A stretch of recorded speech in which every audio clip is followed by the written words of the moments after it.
Hello, and welcome back to Everyday Anarchism, the show that finds anarchism, cooperation, mutual aid, non domination in your everyday life. I am your host, Graham Culbertson. Normally, on the first of each month, I release an episode from my Anarchism 101 series, but the first of this month is Mardi Gras. That's right, we are going to New Orleans today on Mardi Gras to learn from my guest, Meredith King, just how anarchist is Mardi Gras. Is today's New Orleans festival an expression of folk egalitarianism and anarchism, as David Graeber suggests it might be? You will find that the answer is yes and no. I will say we had a little technical difficulty, so there are places where Meredith cuts out because of the connection. Sorry about that. I've done my best to clean that up. I still think the conversation sounds great overall. So that is after the music.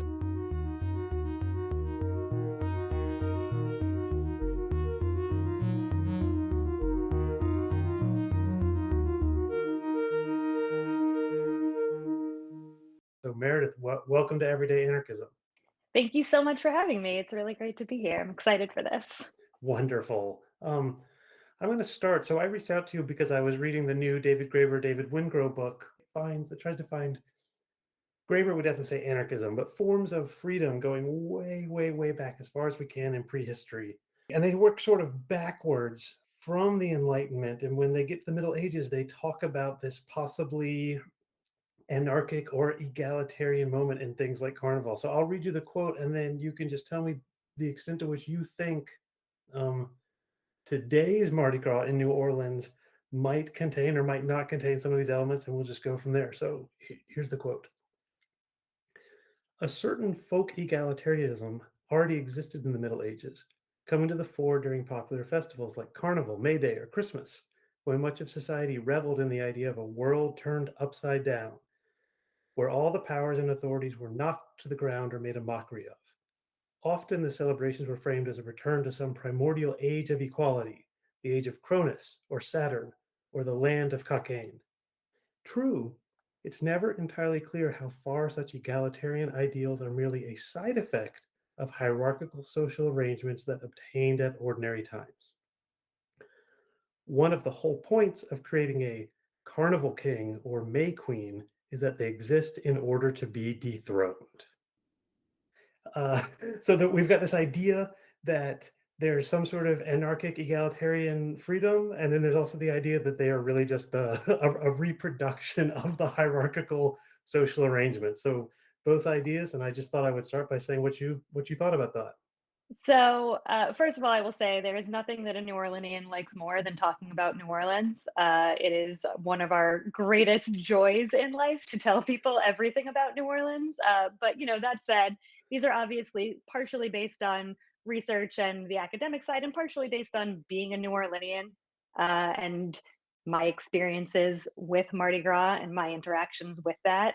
I always want to put that out there that it's sort of a combination, which is always fun to talk about Mardi Gras from both of those aspects as a person who experiences it and as an academic. I really like being able to do that.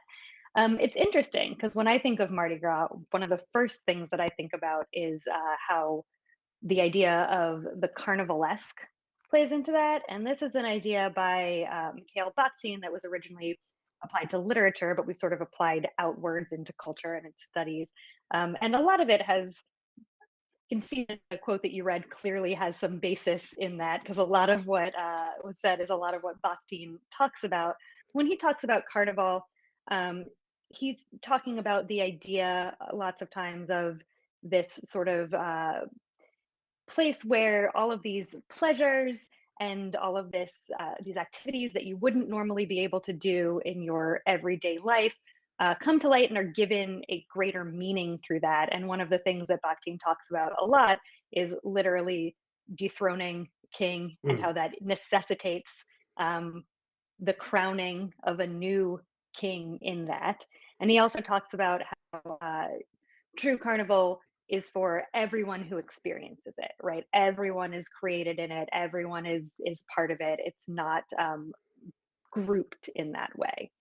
And what I think is interesting when we think about that and we think about Mardi Gras, is that Mardi Gras is limited in many ways. So it has all of those pieces. It has this concept of like um, carnal desire and bringing out all of these things that you would not normally do. You're not normally gonna and act the way that you act during Mardi Gras. One of the unofficial catchphrases of Mardi Gras comes from a song that there's songs that people play during Mardi Gras traditions. We'll get to that, but one of them is "Do what you wanna," and you will hear people say this all the time during Mardi Gras. Like, it's Mardi Gras, do what you wanna, and like that happens a lot. But Mardi Gras is very limited, right? It's either, when you think about it, you can think about it as a season or even a day, but those are structured by the Catholic Church ultimately, right? So when we think about the history of Mardi Gras and we think about where it comes from, we're talking about essentially a Catholic celebration. New Orleans is a Catholic city. It's French and then it's Spanish and then it's French and then it's American. It's a long history, but that's a lot of Catholicism in there for you, no matter where you slice it. And that's where sort of the feeling and the history of our city comes from. And whereas a lot of America is a Protestant Puritan culture that it's sprung up from, New Orleans specifically is not. So we have this Catholic thing going on, and Mardi Gras is in opposition, has to be, to Lent. The whole reason that you do Mardi Gras, the whole reason that you eat a ridiculous amount of king cake and drink to excess and party is because on Ash Wednesday, all of that is going away for 40 days. And so there is a limit to what you can do. It's not a sudden desire, it's not something that's brought on by people sort of organically wanting a thing. It's something that is within the structure of between Epiphany, a Catholic moment, it's a Catholic holiday, and Lent, right? That's when Mardi Gras exists. So that's my sort of like initial thought about this. Yeah, that's really interesting. The thing that leaps to mind to me, and this is already going to take us away from where I thought we might go, because you brought up Catholicism and Protestantism, and one of the great mysteries. I mean, any of us who work on cultural history are dealing with this problem of Protestantism, which it is the idea that there does not need to be hierarchical authority and sort of everyone gets to do whatever they want to do. And yet, despite this emphasis on personal freedom, Protestantism somehow has produced, it seems, a much, much greater culture of conformity than Catholicism has. So if you think it would be like, oh, we could have this Protestantism, which would be kind of anarchic and fun, it's exactly the opposite. And then Catholicism, which is supposed to be all hierarchical and top down, in fact seems to have so many more spaces for exploration and difference within them. We can get back into the meaning of Catholic as all encompassing as well. That's part of it. It just seems like there's so, and I keep finding anarchist Catholics, which I would have thought is impossible, and yet there's this tradition, whether it goes back to Francis of Assisi or whoever you want, to this idea that there is some freedom within the structure that seems to not being raised Calvinist. There was no freedom within that so-called freedom. It's always something that I think about. I am not Catholic myself, and being raised in a very Catholic city, I think I know more about Catholicism than the sort of average person out Oh, there, that's how because it always is. you can't get away from it here. It's just, it's not my tradition, but it is everyone's tradition in New Orleans. And one of the things that I do notice and that I think about a lot, and I think brings us back to this in interesting ways, is that uh, within structure is exactly where people find places for Mhm. freedom. Right. And which brings me to something that I was going to bring up again in another way, not necessarily where I thought this would go, but brings me to it, which is this sort of the other big thing that I think about when I think about sort of the structures of Mardi Gras, is the concept of cultural hegemony. Mhm. So within this place where we have seemingly we have freedom, ultimately there is a cultural structure that is telling us this is the time to have freedom. This is when you can have it. Here are the margins that you can push. Here are the traditions that you can have. And one of the things that I find interesting about cultural hegemony, at least how cultural studies and media studies tends to use it, um, is that there's always room on the margins and the edges for things to be incorporated. So, whatever it is that you think is subversive or new or going to take down the system will find a way to incorporate that and make it part of the system, right? And wrap it all in there and tie it in a bow. And so, if you have a system to sort of fight against, you're going to be able to seem a little bit more free because you're not necessarily pushing against those edges all the time. You already know what those structures are.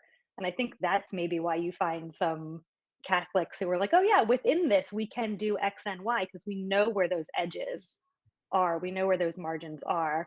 And I'm sure I would have friends who are Catholic who would tell me, like, no, Catholicism is much more free than that. And like, there's this history of social justice and all of these things, which absolutely true. I know so many social justice Catholics, and like, I'm 100% here for that. And like, the Jesuit tradition is very strong here. Um, and things like that happen. But ultimately, these are still all like big hierarchical structures where you know your place in them. And within that, then it's easy to celebrate a small amount or wiggle a little bit. I think about it's a bad analogy, but like a little kid, right, where you tell them you can do X or Y, right? You give them sort of the Right. seeming, it's a seeming choice, and they go like, "Oh, I want to wear the purple socks today, not the blue socks," and you're like, "Great," but ultimately they have to put on socks. Yeah, this is also the Coke or Pepsi logic. You go to the store, you can buy anything you Right, want. You can buy Coke, you can buy Pepsi, you can buy store brand Coke, you can buy Diet Coke. right. Look at all these choices you have. Have so many choices, and then that makes you feel like you're doing a thing versus going like, no, I'm not drinking a soda, I'm not buying something from the store even Right. more than drinking a soda, right? Like, I don't want to buy a thing, I don't want to go to the store, I'm going to grow things in the backyard. Like, Yeah. that's the actual freedom that we're not seeing. Right. Yeah, um that makes sense. I guess one thing that popped in my head that I guess I'm going to say, which is maybe unrelated, is this. I do think people in the left wing in America, and I will count myself in this number, have no idea what to do with Pope Francis, as seeing as he represents this form of conservatism that is also inflected by social justice and a sort of hierarchical dominance that it also claims to be, or maybe even is humble in some sort of way. And it's just like we're like, wait, what? The right wingers, I guess, also don't know what to do with him. He No, they have confounds our no idea what to categories. do with him. Yeah, I mean, if anything, I think that, again, New Orleanians are sort of maybe very predisposed to understand what to do Right. with this guy, because we have a lot of that here. You have so many people who will count themselves as liberal, left wing, maybe even on like the radical end of things, who are Catholic, like on Ash Wednesday, to bring it back to this, like they go and get their ashes. Like, it's that is what they are doing. And if anything, that tradition, they would say it informs all of Hmm. their principles. They would say it's the basis of their principles, and that they are uh I mean, I guess I don't want to put too many words in their mouths, but like the conversation of who is ultimately doing the things that the Bible would tell you to do comes up a lot. And Yeah. what, the idea of Jesus as a social justice Catholic Jesus as comes up, radical. right? It comes up. Absolutely. It's not unaccounted for in this And conversation. then that So, radicalism is channeled through this structure, this hierarchy, this organization that is often treated as the most conservative body in the world. And I think right. that just, well, besides maybe the U.S. Supreme Court, and I think that just blows Oh, away people people in America. yeah. People, except for the ones apparently who are from New Orleans, who are just Yeah, comfortable with this way of being. it's an interesting, you grow up around it. It's just sort of that juxtaposition of freedom and overarching rule is just a thing that you grow up with. And again, Mardi Gras is just sort of a huge part of how you see that and how you understand that, right? It is the ultimate appearance of freedom within so many boxes. So in this It's sense, Mardi layers Gras and is almost layers. like a microcosm of this entire way of being, of freedom within these structures. That's fascinating. So one thing I did wanted to ask, I actually kind of want to just keep talking about Catholicism, but we I want to get back to Mardi Gras. So the other question is sort of like, to what extent? So we've established the way that Mardi Gras fits in within this Catholic tradition, and as I'm sure the tourists do not think about. It represents a moment that you in some ways are going to pay for, that you're going to expiate over the course of the next weeks. And that is obviously not the thing that people think about when they think about getting beads or getting drunk in the French Quarter. Besides that form of structure, though, there's also the way it's structured as a civic institution there, and that's one that I do not have a firm grasp on in terms of the cruise and how that all fits together. So could you just, I guess, describe that a little bit for Sure. us? Yeah. So within the way that we sort of celebrate Mardi Gras in a contemporary sense, and obviously, again, it being Catholic tradition, there are different versions of Mardi Gras, Shrove Tuesday, carnival celebrations all over the world, even all over Louisiana, there are different ones. Within New Orleans specifically, which is what I am most qualified to speak to, um, the way that we tend to celebrate is individual organizations that hold parades, that publicly parade, um, and give that to the public. And that's sort of the what it looks like on the outside, right? So each crew, each parade that you would go see is an individual organization with members who pay dues, who sign up, who do things for the organization. And this starts, Mardi Gras starts on Epiphany. There are crews that we would say roll, is how we would say. They roll on Epiphany. And they're, I mean, actually, it's a walking crew, one that rides on a streetcar, but traditionally they roll, is how you put that. And then there's like a little bit of a lull. And then as it gets closer to actual Mardi Gras Day, it picks up in the 2 weeks before. There's parades all over the weekend. And again, those are individual organizations. And then as you get closer and closer, starting the Wednesday before Mardi Gras, there are parades. Every night on the weekends, there are parades day and night. And then Mardi Gras is just sort of what it builds up to. And those, again, are all individual organizations. It's not like I can just decide today that I want to go be on a float next Wednesday and like do that, right? Right. This is a In structure.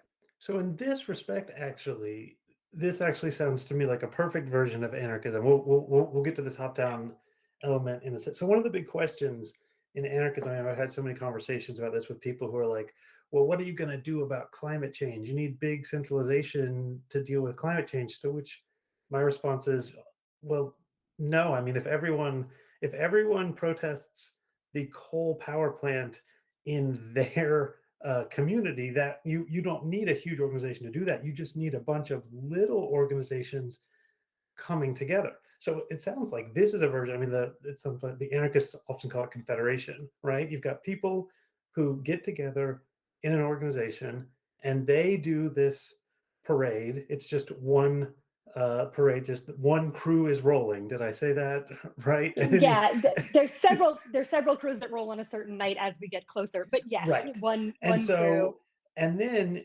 without knowing about this grassroots structure, it's going to look to you like it's some kind of, top down thing where it's all planned out. But in fact, each one of those things, the whole structure was created first with individuals forming crews and then with crews rolling at different times. And then ta-da, it's a confederation rather than a uh, I don't know, monolithic structure. Does that make sense? So yes and no.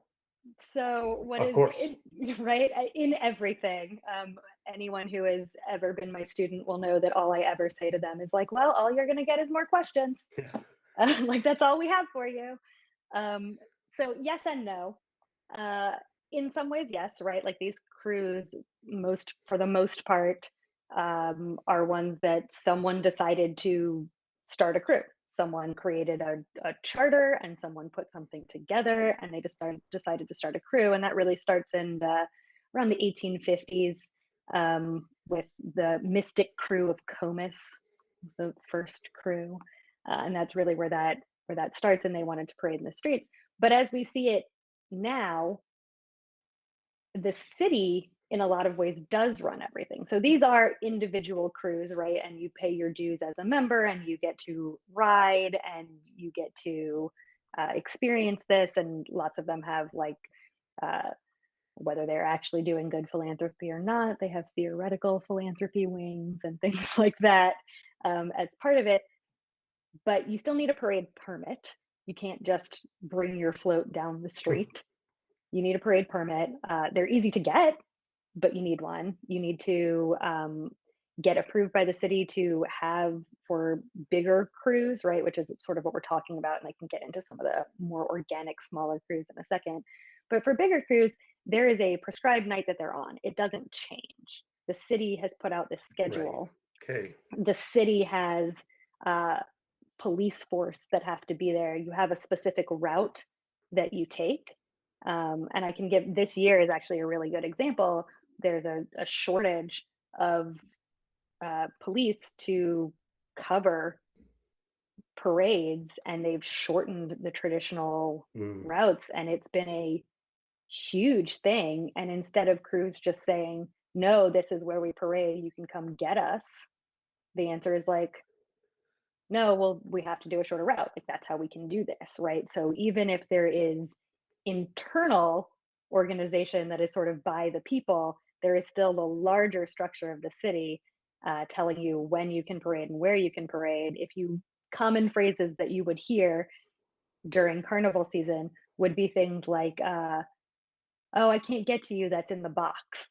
And what that means is that you are literally boxed in by the parade route. You can't get across it, right? It's not like the parade route changes. I can tell people I previously lived on the Mardi Gras parade route, which was amazing before I had to unfortunately leave that apartment.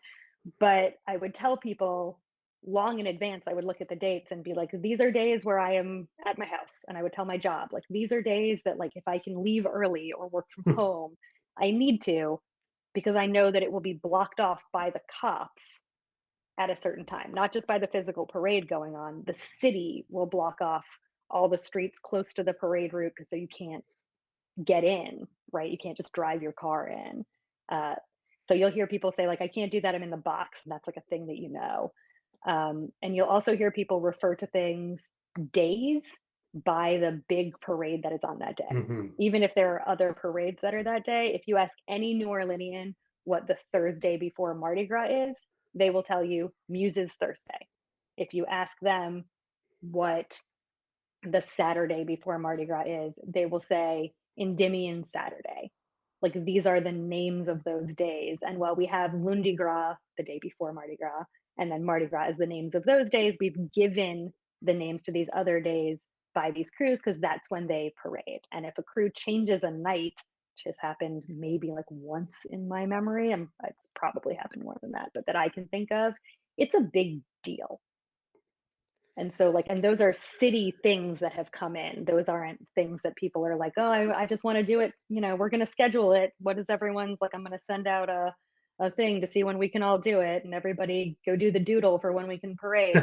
Like, that's not what it is. The city has put together a schedule. Yeah, I would say this is the perfect story that you get over and over again, right? I mean, there's so many examples of this throughout history. Obviously, the big unions like the AFL, CIO, and the Teamsters are an example of this. Is these are grassroots things, individual shops that get organized and they get bigger and bigger and bigger. And then you end up with someone like Jimmy Hoffa, who is basically God Emperor and can do whatever he wants and can mandate anything, even though this institution was built from the grassroots. It gains this hierarchical top-down structure. The other famous example one is, the United States of America had an Articles of Confederation for a little while, and pretty soon the people at the top were like, no, that doesn't work for us. Let's Nah, do this that's not Constitution thing. great.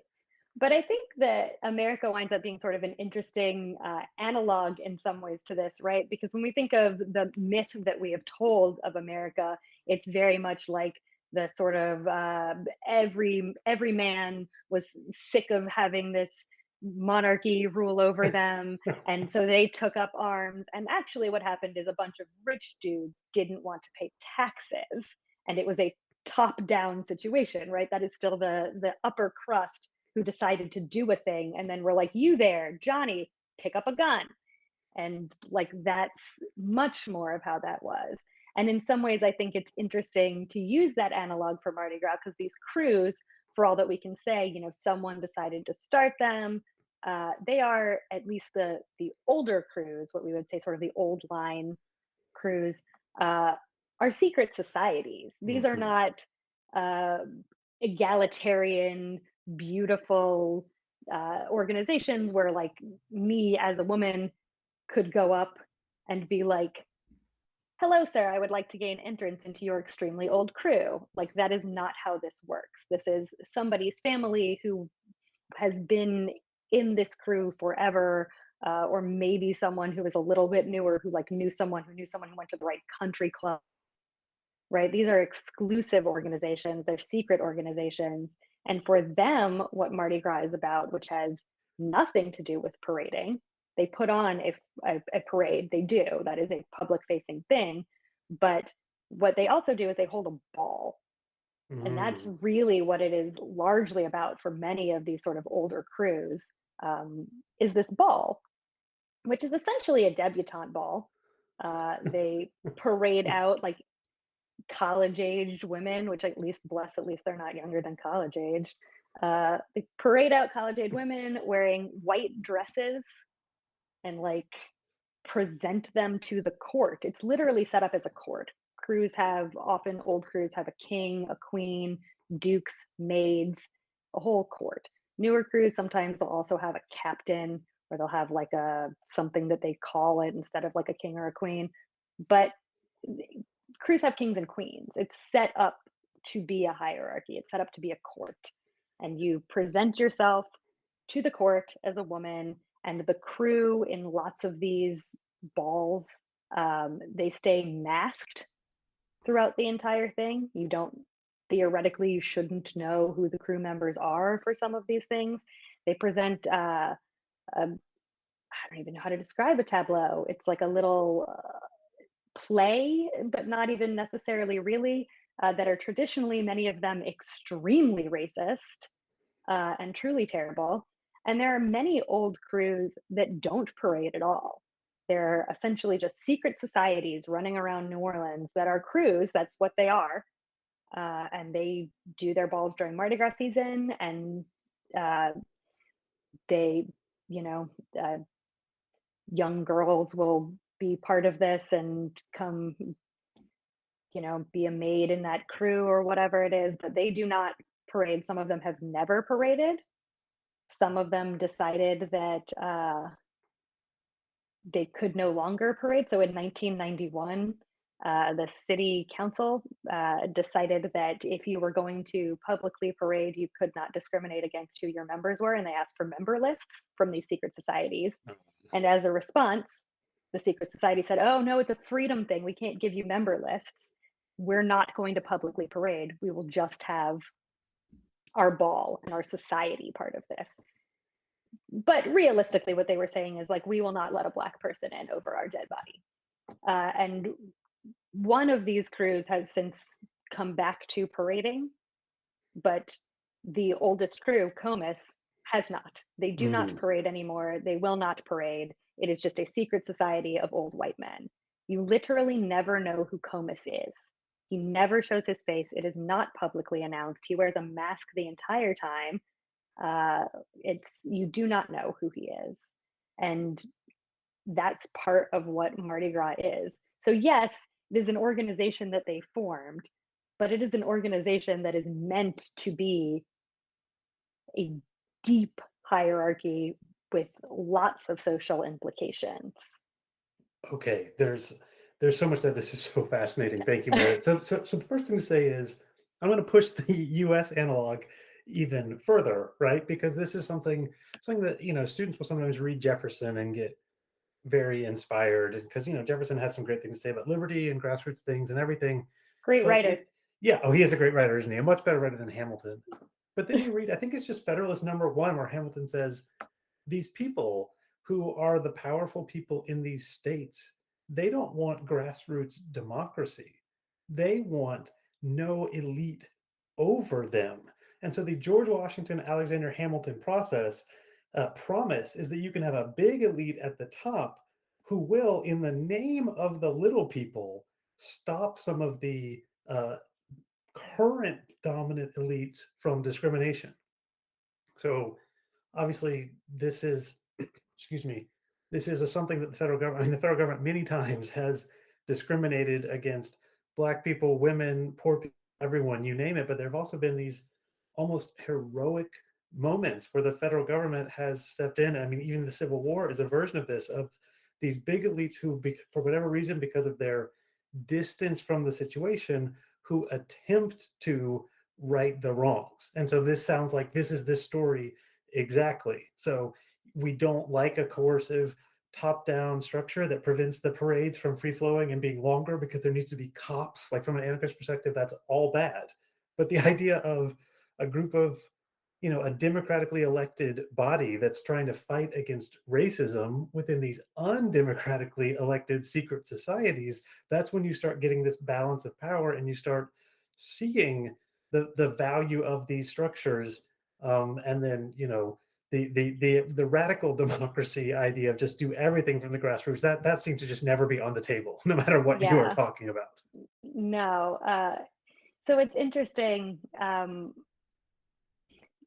This American analogy keeps coming up, and like I find that it's just such an interesting way of thinking this, and then sort of the parallels of how power develops and who Yeah, I gets mean, to be in these power positions. my So PhD was in, American cultural development and progress. So that's just, I compare everything to this story. So no, I mean it's the single myth that I use the most mm, as a description when I'm teaching hegemony. The one that I use for my students all the time is like the myth of the American dream, because it's so ingrained in us what America is, big idea America, versus what the actuality of the founding of America, of the way this country has developed. Those are just basically in opposition, and people are unaware of it. And again, that sort of works for this analogy in a lot of ways, because the average tourist has no idea that any of this is going on. If these secret societies are doing their job right, I would not even be talking about them.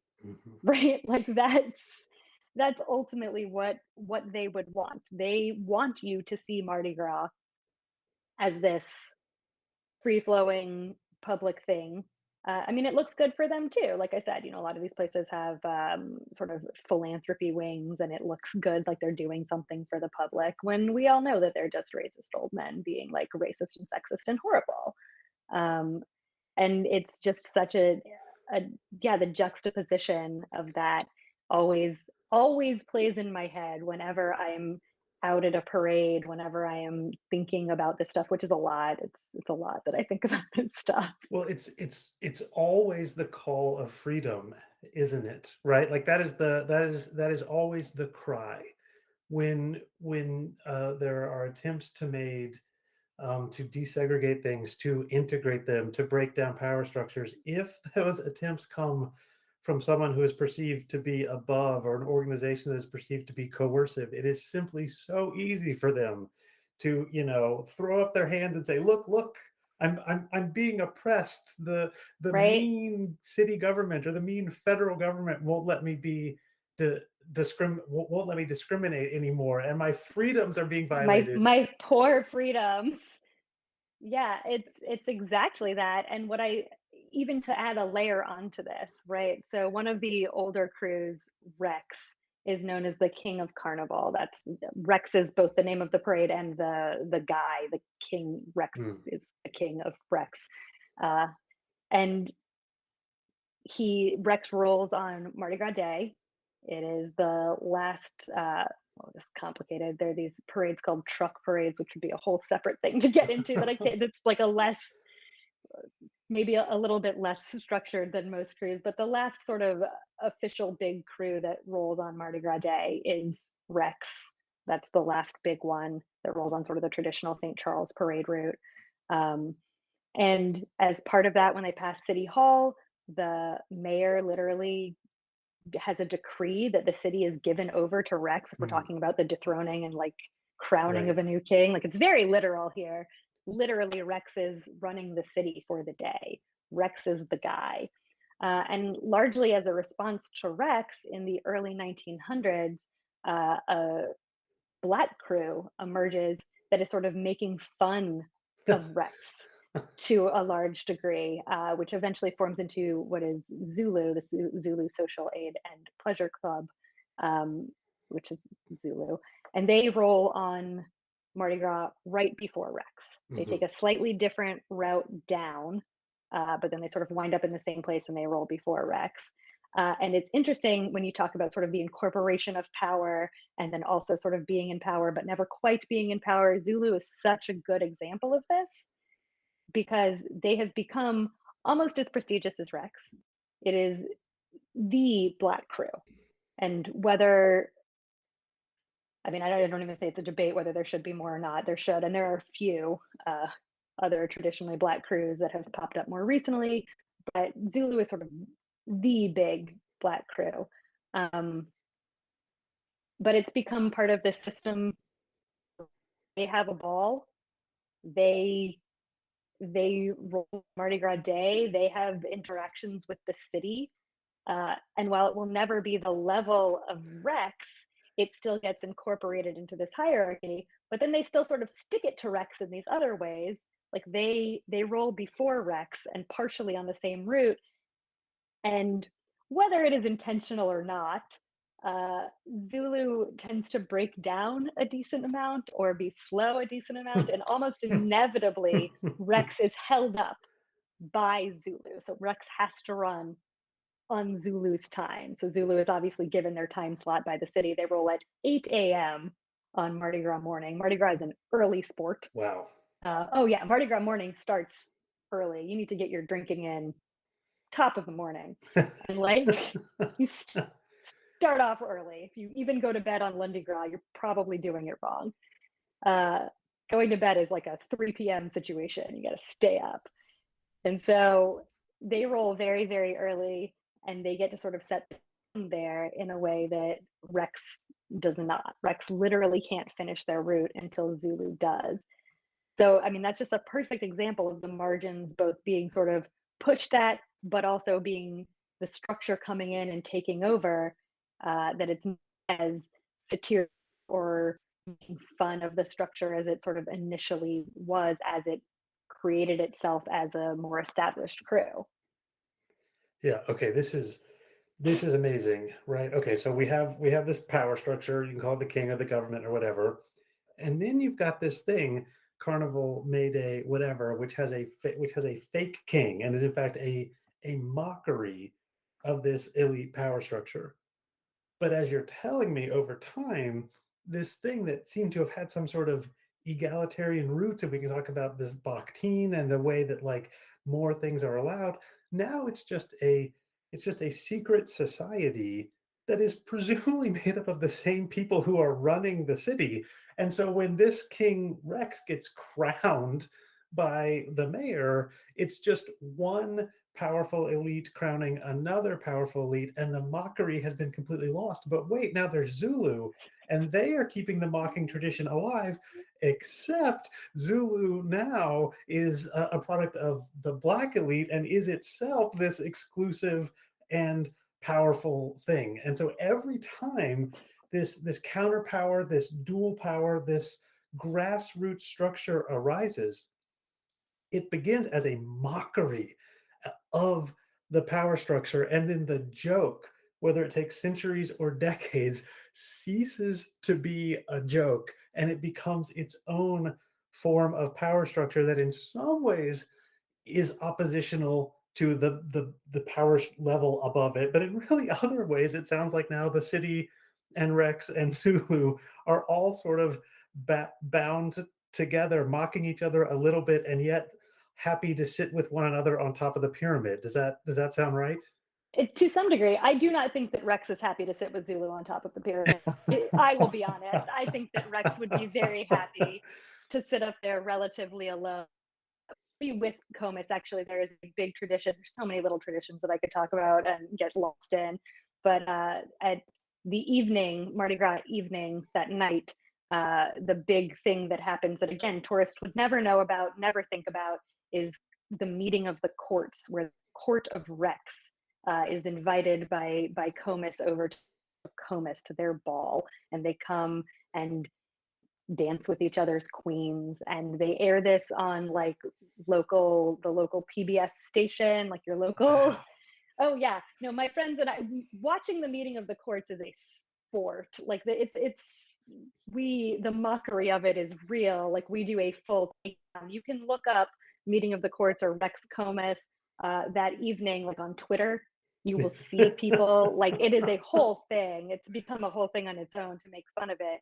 But it's been airing on, public television since as long as I can remember, and it's, a tradition in itself, at least within my family and within many locals that I know, to watch the meeting of the courts. And you just watch these people, where all of the girls, they'll tell you what school they go to, and it's always like, she goes to UVA and is like a kinesiology major. And not that there's anything wrong with that, but that's sort of the consistent narrative.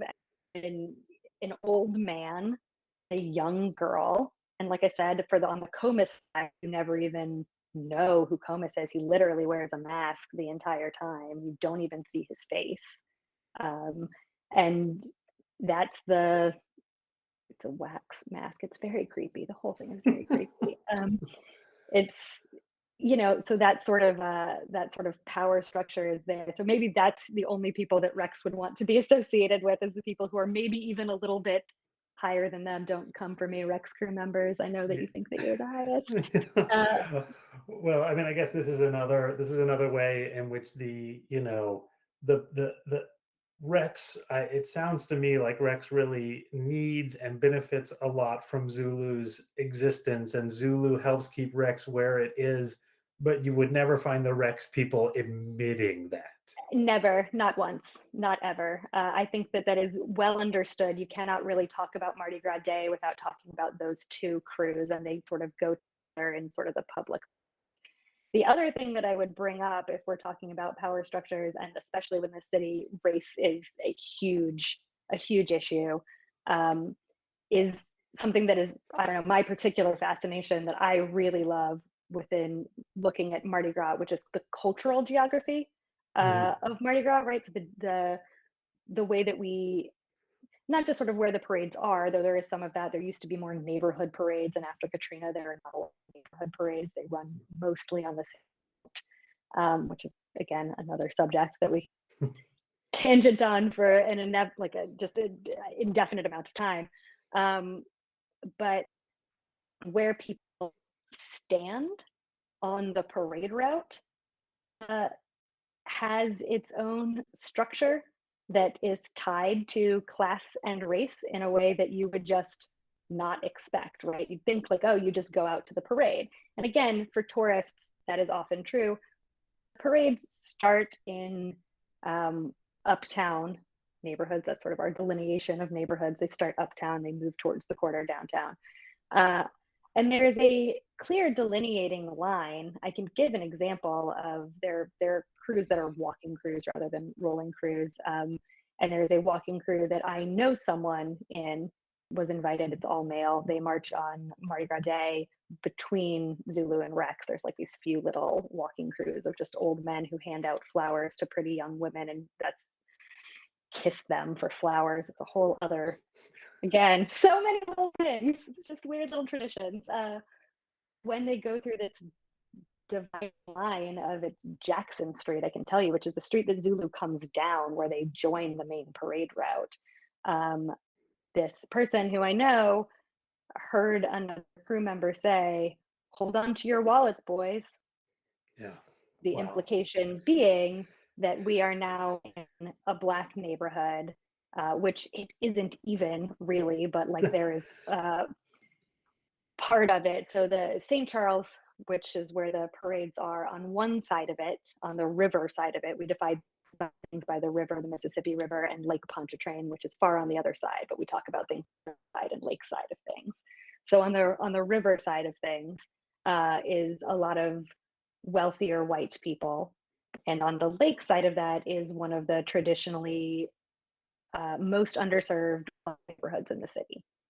Um, and so you are going to get a larger Black population sort of after that point, because it's an easier place. And also traditionally, that's where the interstate, not too far from there, the interstate goes over that, and under the bridge is traditionally the best spot for bands, for all the bands that are marching in the parades, and that tends to be, again, traditionally a larger Black population who have either family members, children who are in those bands, or who that is a more central pull than these rich white men Mhm.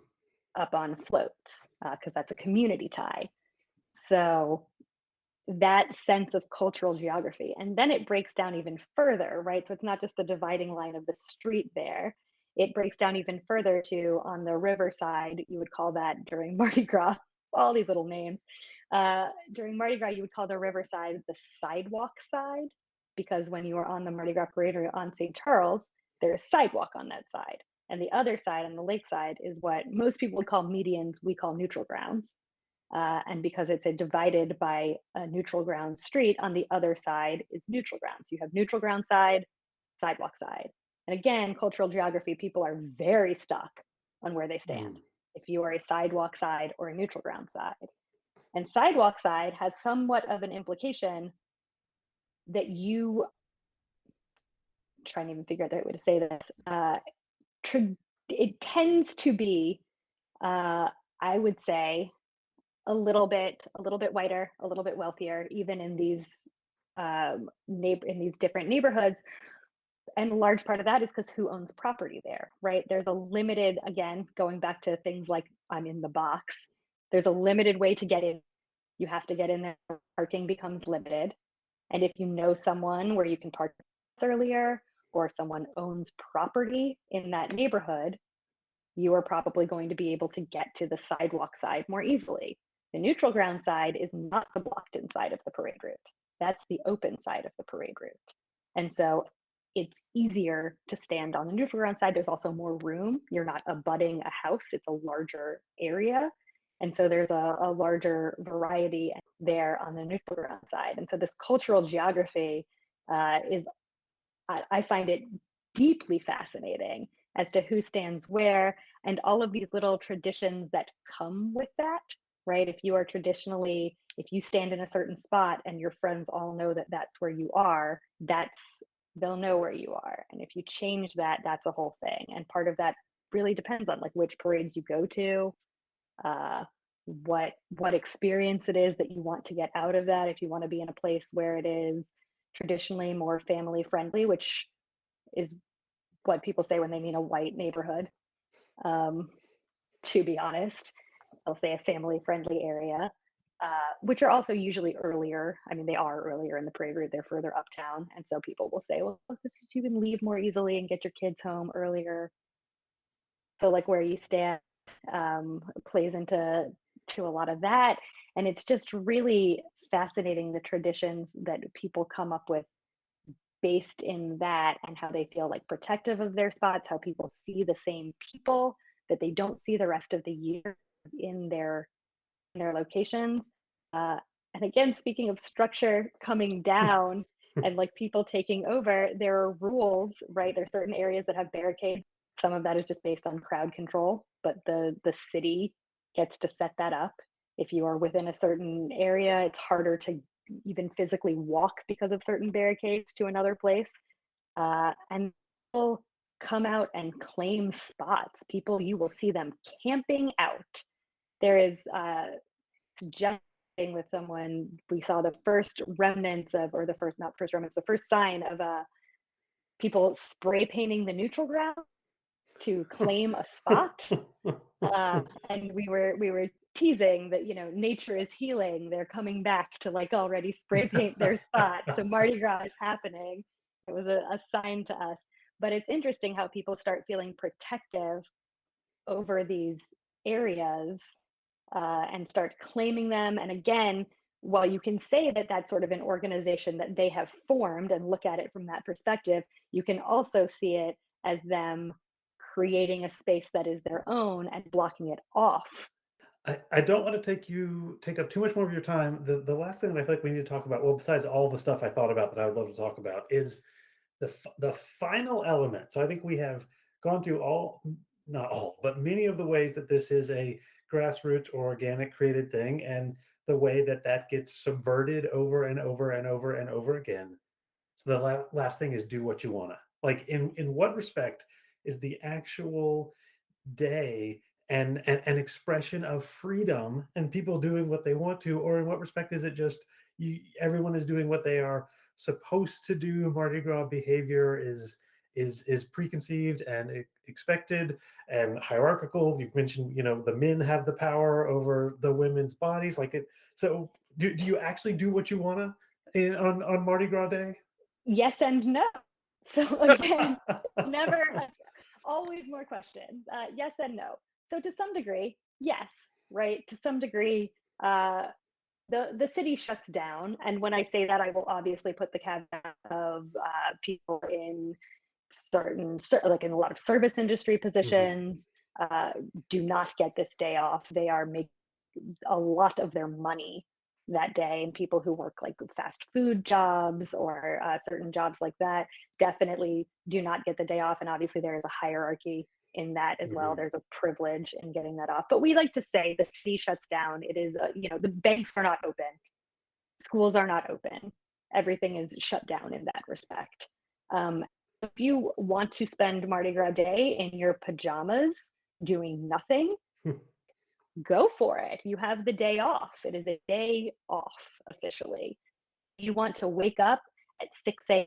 and go downtown and walk with this walking crew through the streets of the Marigny and the Frontier and see all of the costumes and the sights, and then stay out drinking till 9 p.m.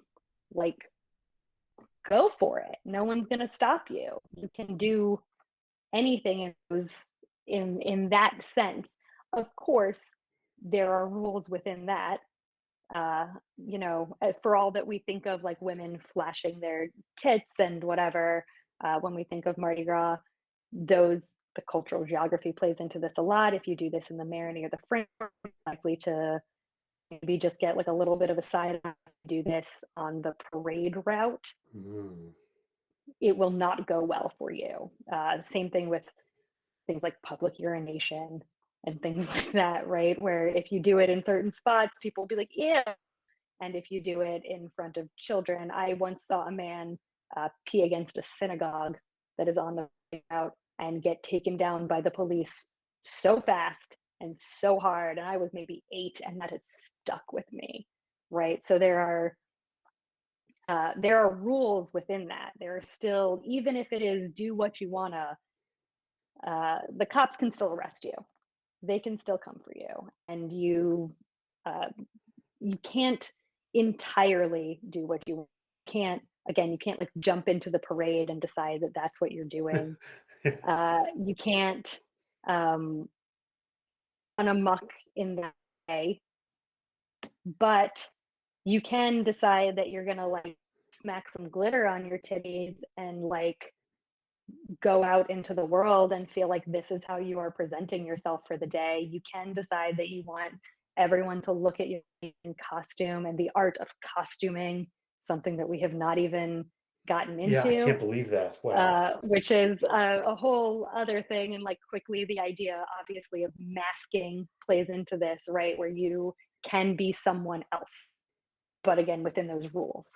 You still have to follow certain rules when you are doing this, and some of those are like physical limitations, like you can't walk down the street if your thing is too big, like you literally won't fit. And some of those are like more metaphorical limitations of what people feel comfortable, or if it's more, or any of the things that play into this. Um, so again, yes and no. Like, do I go out and like an insane person pretty much every Mardi Gras day? Yeah, just about. I love Mardi Gras. Like, I am part of a crew. We roll on the Saturday before Mardi Gras during the day. I love it. I love being part of a crew. I am a Mardi Gras girl. Like I am out there raids. Love it. I love everything about it.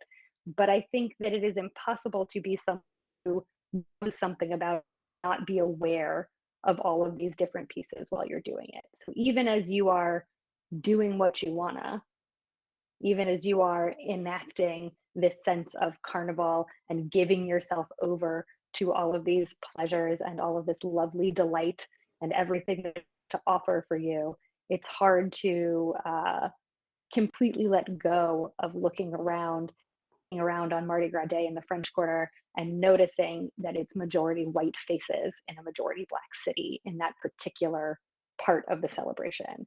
It's hard to not see all of those pieces once you are aware of it. Okay, that seems like a wonderful place to end. So, do Mardi Gras, do Carnival. Just remember that you are free and you are also And you not are free. not. Yeah. Yeah, Wonderful. All right. Thank you so much, Meredith. This has been a pleasure. absolutely. Thanks for having me. Okay, that was a fantastic conversation. I learned a lot. I had no idea the role of secret societies and hierarchies and the way that Mardi Gras is bottom up and top down and bottom up again. All that stuff was fascinating to me. I hope it was fascinating to you as well. And again, I apologize for some of the technical difficulties. Next episode, we will be back with Anarchism 101 and Proudhon. I also need to remind you that I really need your help to keep this show going. So if you can go to everydayanarchism.com and support the show, that would mean so much to me. And if you're not in the position to give financial support right now, a review on Spotify or Apple Podcasts helps a lot as well. Thanks, everyone. All that's left to say is that the music, which you're about to hear, is by David Hill.